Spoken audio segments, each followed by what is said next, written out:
was 6 o'clock on February 6, 1997, and we were waiting for pathology reports. It was a Friday afternoon.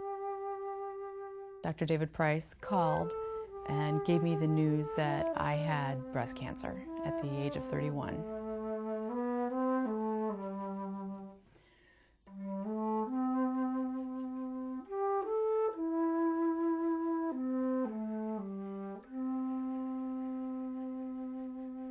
The impact of cancer turns everything upside down. It turns your world and your life upside down.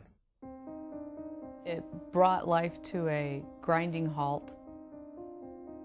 They're thinking they're going to die, and they don't want to die. We don't look at cancer as something you necessarily are going to die from. It's not a death sentence like it was 10 to 20 years ago. You can treat cancer very successfully, and most recently it's moved from the inpatient setting to the outpatient setting. The treatment that was prescribed for me was 6 months of outpatient chemotherapy, 1 treatment per month.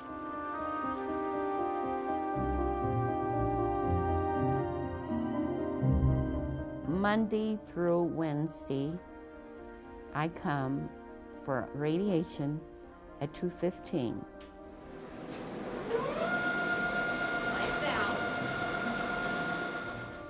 On Thursdays, I come in at 8:45, and then I go upstairs, get my blood drawn, see Dr. Payton. From here, I go over to Dr. Schultz's office for chemotherapy. Oncology care today at St. Vincent's is excellent, but I also believe it is disjointed. You have to park a long way from the entrance and then try to find where you're going once you're in a very large structure. You have to go downstairs to get your lab work done. You have to come upstairs for your chemo treatment. They've already spent an hour and a half in the hospital and haven't even gotten to us yet. You don't have the energy. Your energy is spent. Your energy needs to be spent on the healing process. It's mentally taxing, it's physically taxing. 3 days a week, my daughter brings me. Thursday, my brother-in-law brings me. Friday, my sister brings me. The pull on, I think both myself and my wife, between doctor's appointments, between treatments, between working myself, just stretches you incredibly thin.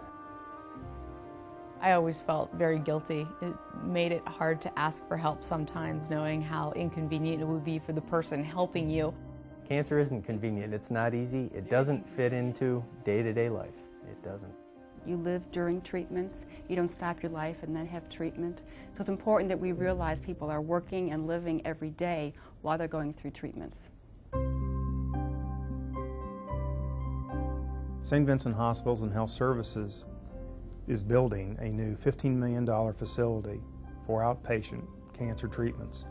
The new Oncology Center is the place where we can better serve patients and their families. The challenge when you have a mission like ours of holistic care, body, mind, and spirit, is how do you translate that into architecture? We were trying to create an environment that would not only facilitate care, but would actually contribute to the healing process. It's not strictly bricks and mortars or a physical space, but rather an environment where this healing process takes place. I don't think you'll see that there's an over-technological nature to the building, although it's going to have the world's best equipment. It was purposely designed to look as much not like a hospital as we could. The families will have an opportunity to drop the patient literally at our front door. Then they'll be able to park in a spot that is within walking distance. We were very intent on having a real spiritual tone to this building, a real healing and comforting feel, not only within the building, but also in the meditation garden on the outside, a very beautiful garden, including a stream and pond. Here are places for patients to sit quietly, talk to their loved ones, or just think, pray, and meditate.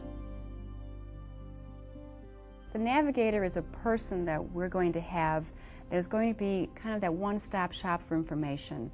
I have a diagnosis. I need a second opinion. I have to get my records transferred. I need help getting a wig. I need a place for my family to stay overnight. It's someone to answer all of their questions.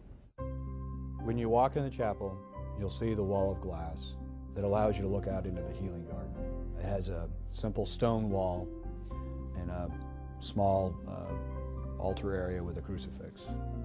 We're also going to have a coffee bar, and so you can sit and have a cappuccino with your wife while you wait for your radiation treatment if you'd like. And again, you have a pager so you won't miss your treatment time. We think that a better informed patient is a patient who can understand and therefore tolerate their treatments better. Therefore, we will have ample opportunities for patients to receive education, both by computer as well as by conventional printed material, as well as educational presentations and seminars. On the second floor, we have one of our medical oncology groups. We designed the building so that the area of his office where patients will go and get their chemotherapy infusions, and they could be there for 1, 2, 3, 7, 8 hours, that area overlooks the garden area. So if you're going to sit there and have to have chemotherapy for hours, at least you've got a beautiful view. You can kind of just dream away. Well, we would envision this new center as a warm, friendly center where it would not be foreboding or frightening to people as they arrive, and once they're in, would nurture them. How are you, sir? Good. How are you doing? I'm doing quite well, It's good to see you. Thank you. Thank you. At St. Vincent, we truly treat the patient and not the tumor. We understand that the patient comes to us as a complex individual with feelings, emotions, fears, and hopes. The care is there, the physicians are there, but the facility hasn't been there.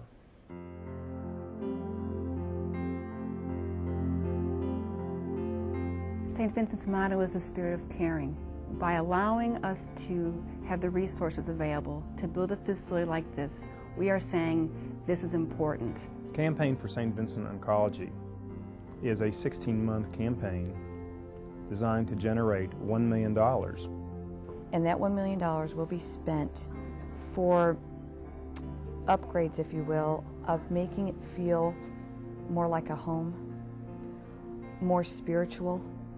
The Foundation's funds will provide for water features, a soothing garden, a chapel, classrooms. In addition, our goal is to raise $1 million for an endowment fund that we would like to set up for medical education and also research. Who's doing the pain management?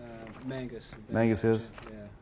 I think that the St. Vincent's Oncology Center will provide a tool that us primary care physicians in the community have not had before. I feel the concept of the new outpatient center is really geared for the person living with cancer and surviving cancer. Can you read me some of this? I hit my ball. I still have to go back for yearly checkups, and I'm looking forward to walking into the new center. It's friendly and it's inviting, and I greatly look forward to that. 27 years ago, if I would have had a center available to my mother and to our family, such as this one, I think it would have been just a world of difference to us. We know that the new Oncology Center will be a true symbol of hope to patients as well as their families.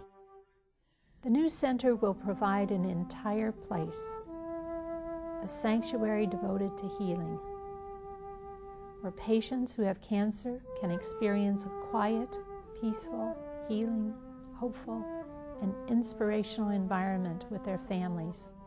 For our organization to have such a place shows the value we place on understanding and providing oncology care.